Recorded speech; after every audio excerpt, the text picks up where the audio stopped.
The 1980s was a very interesting time for pop culture in America. The decade famed for its fashion and aesthetic was also the decade Miracle on Ice happened, MTV launched, computers from tech giants such as Microsoft, Apple, and IBM were becoming more affordable to consumers, and blockbusters like E.T. and Breakfast Club were coming out. America politically was experiencing a new wave of conservatism, with Ronald Reagan serving as president for most of the decade with an average approval rating of 53% throughout most of his time in office. It was also the time where Keith Haring achieved international recognition for his art.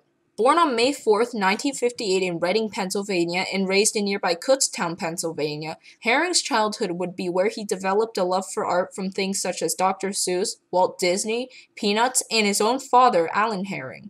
Upon graduating from high school in 1976, Keith began studying at the Ivy School of Professional Art in Pittsburgh, Pennsylvania, a commercial arts school. While at the school, he realized he didn't want to do art commercially or work for someone else because he would lose the uniqueness of his art. Basically, his experience at the school could be summed up in one quote. I'd been convinced to go by my parents and guidance counselor. They said that if I was going to seriously pursue being an artist, I should have some commercial art background. I went to a commercial art school, where I quickly realized that I didn't want to be an illustrator or a graphic designer. The people I met who were doing it seemed really unhappy. They said that they were only doing it for the job while they did their own art on the side. But in reality, that was never the case. Their own art was lost. I quit the school. After dropping out of art school in late 76, Haring would take classes at the University of Pittsburgh, leading him to become involved with the Pittsburgh Arts and Crafts Center, and leading him to having his first important art show.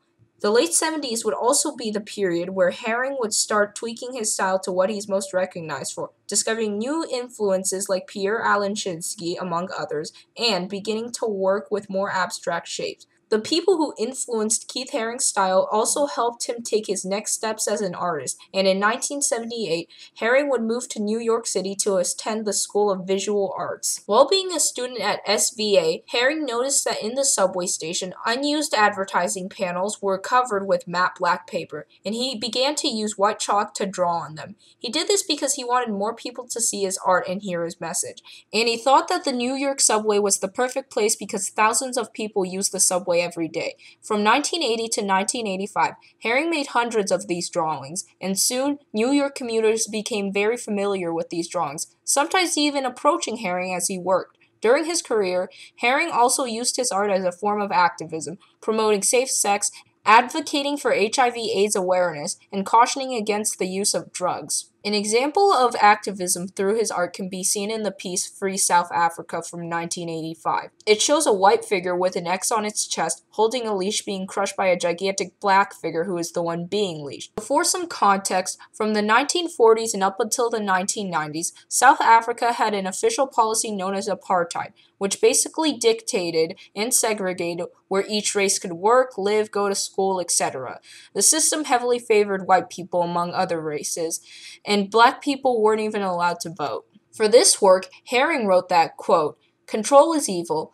All stories of white men's expansion and colonization and domination are filled with horrific details of the abuse of power and the misuse of people." So, what Keith Haring was trying to show in this illustration is the rebellion against white people's control of South Africa and how everyone should work to free South Africans from apartheid. Anyway, back to Keith Haring himself. With a combination of recognizable subway drawings, as well as high-profile shows at PS 122 and Club 57, Keith Haring's fame grew and grew, and more money and opportunities were being given to him, allowing him to have shows around the world and which followed with worldwide recognition. As he put it, T-shirts appeared in Japan and sneakers in Brazil and dresses in Australia. In 1986, Haring would open the Pop Shop on 292 Lafayette Street in New York City, more specifically on 292 Lafayette Street in the Soho neighborhood of Manhattan. According to himself, "My work was starting to become more expensive and more popular within the art market. Those prices meant that only people who could afford big art pieces could have access to the work. The Pop Shop makes it accessible." To sum it up, what he's saying in that quote is the purpose of the Pop Shop was to make his art more accessible to people because his increasing fame led to the price of his art increasing. Haring received mixed feelings for the Pop Shop,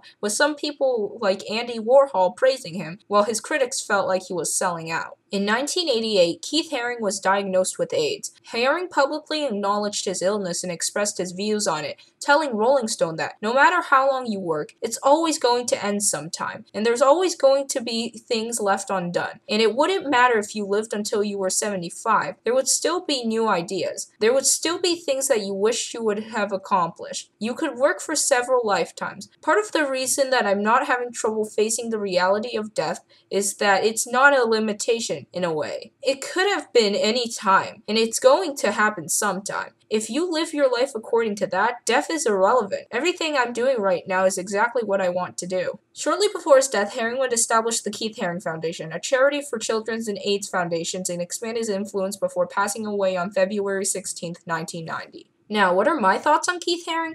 Well, personally, I think Keith Haring's a pretty cool dude. I like his art style, and I find it fascinating how his art has become so commercialized and how iconic his style is. Also, he intertwined art with activism, which is pretty cool, and that is why I consider him an unsung hero.